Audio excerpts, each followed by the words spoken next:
आपने कभी सोचा है जिस माँ की गोद में बलराम जैसे महावीर पले, जिसने कृष्ण बलराम को एक साथ बड़ा होते देखा, उस माता रोहिणी का क्या हुआ जब बलराम भी इस धरती से विदा हो गए?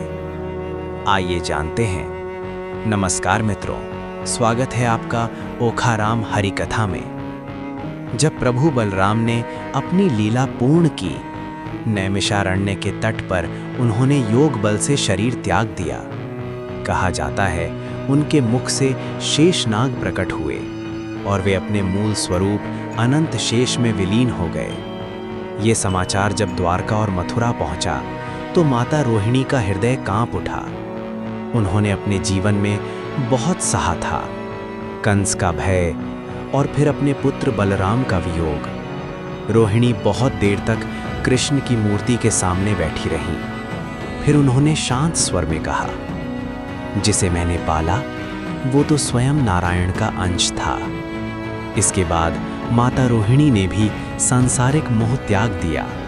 उन्होंने तप और ध्यान का मार्ग अपनाया। भागवत परंपराओं में वर्णन मिलता है कि कुछ समय बाद माता रोहिणी ने योग मार्ग से देह त्यागी और वैकुंठ धाम को प्राप्त हुई। कहा जाता है वहां उन्हें फिर अपने पुत्र बलराम के दर्शन हुए, इस बार यादव वीर के रूप में नहीं बल्कि अनंत शेष के दिव्य स्वरूप में। और तब माता रोहिणी समझ पाईं, माँ चाहे मनुष्य हो पर पुत्र यदि भगवान हो तो मिलन भी लोक से परे होता है।